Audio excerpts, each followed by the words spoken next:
On connaît tous ça, le portefeuille qui est sur le point d'exploser à cause des cartes de fidélité. Des bouts de plastique qu'on oublie 9 fois sur 10, avons-le. Et si je te disais que ce petit tas de plastique cache en fait un vrai trésor, un chèque potentiel de 2000 €. Aujourd'hui, on va transformer cette petite contrariété du quotidien en un outil super puissant pour faire des économies. Alors, prêt ? Ah, le grand classique. T'es à la caisse, la fameuse question tombe. Vous avez la carte du magasin ? Et là, c'est le petit moment de solitude. Tu cherches partout, tu la trouves pas, et tu finis par dire « Bon, tant pis, c'est que pour quelques centimes ».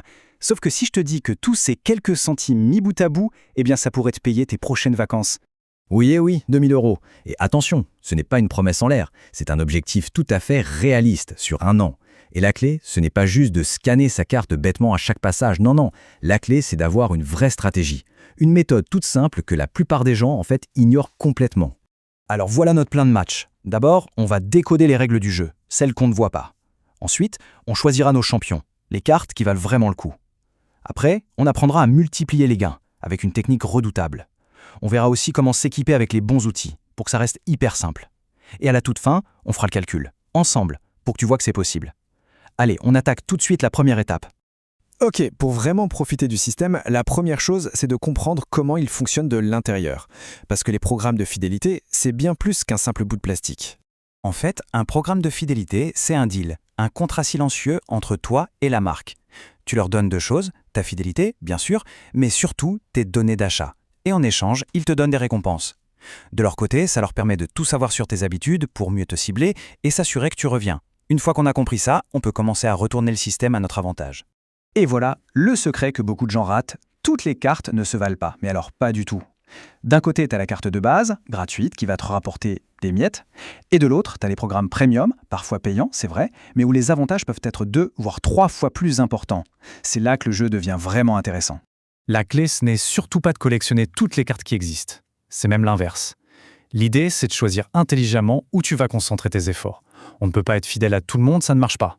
Pour maximiser les gains, il faut être malin et se concentrer là où ça rapporte le plus. Les courses, évidemment, c'est la base, parce que c'est une dépense hyper fréquente. Mais les vrais gros gains, ils se cachent ailleurs, dans les achats tech et culturels, qui ont une grosse valeur. Et surtout dans les voyages, où les récompenses peuvent être énormes. Sans oublier les pharmacies ou même ta propre banque.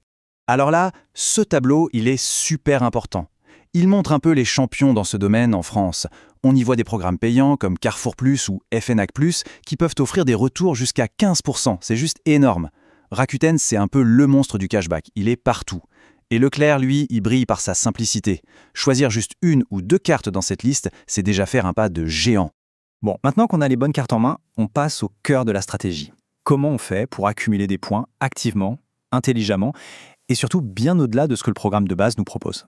La stratégie, elle est super simple. Elle repose sur 3 piliers. 1. On concentre ses achats dans une ou 2 enseignes par catégorie, pas plus. 2. On essaye de planifier ses gros achats pendant les journées, points boostés. Et 3. La technique ultime, on cumule les avantages de plusieurs programmes en même temps. Et voilà la magie du cumul, qu'on appelle aussi le stacking. C'est 100% légal et c'est là que tout se joue, vraiment. Regarde l'exemple, c'est tout bête. Tu passes par un site de cashback comme iGraal avant d'acheter un truc sur le site de la Fnac. iGraal va te rembourser une partie de ton achat en cash et au moment de payer, tu utilises ta carte Fnac Plus pour accumuler les points de fidélité. Résultat, un seul achat, 2 récompenses. On est gagnant sur les 2 tableaux, c'est ça le secret. Ok, je sais, gérer tout ça, ça peut faire un peu peur. Mais avant que je te donne les outils qui vont tout simplifier, il y a une dernière chose à savoir. Comment repérer et éviter de se faire avoir par les mauvais programmes? Voici une règle d'or, la règle à retenir pour ne jamais se tromper. Calcule toujours le taux de retour réel. C'est simple. Pour 100 € dépensés, tu obtiens combien d'euros de récompense? Si c'est moins d'1 €, franchement, c'est du marketing, pas une vraie économie. Entre 2 et 5%, c'est un bon programme. Et au-delà de 5%, fonce, c'est une pépite. Et attention, méfie-toi de ces signaux d'alarme. Des points qui expirent super vite. Un seuil de récompense si haut qu'il est impossible à atteindre, ça, ce sont des programmes qui sont faits pour te frustrer, pas pour te récompenser. Il faut les fuir.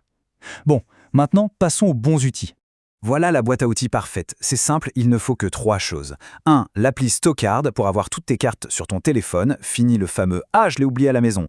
2. L'extension iGraal pour ton navigateur. Elle s'active toute seule pour te donner du cashback. C'est de l'argent gratuit, littéralement, sans rien faire. Et 3. Un petit tableur tout simple pour noter les dates d'expiration de tes points les plus importants. C'est tout. Franchement, c'est simple, non ? Et on arrive à la question finale, la question à 2000 €. Ce chiffre, est-ce que c'est du rêve ou est-ce que c'est une réalité qu'on peut vraiment atteindre? Allez, on décortique ça ensemble.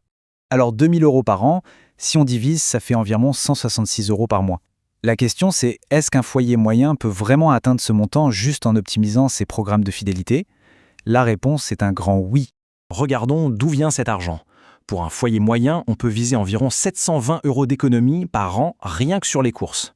Tu ajoutes à ça plus de 500 € sur les voyages, qui rapportent beaucoup, et plus de 700 € sur les gros achats comme la tech ou l'électroménager.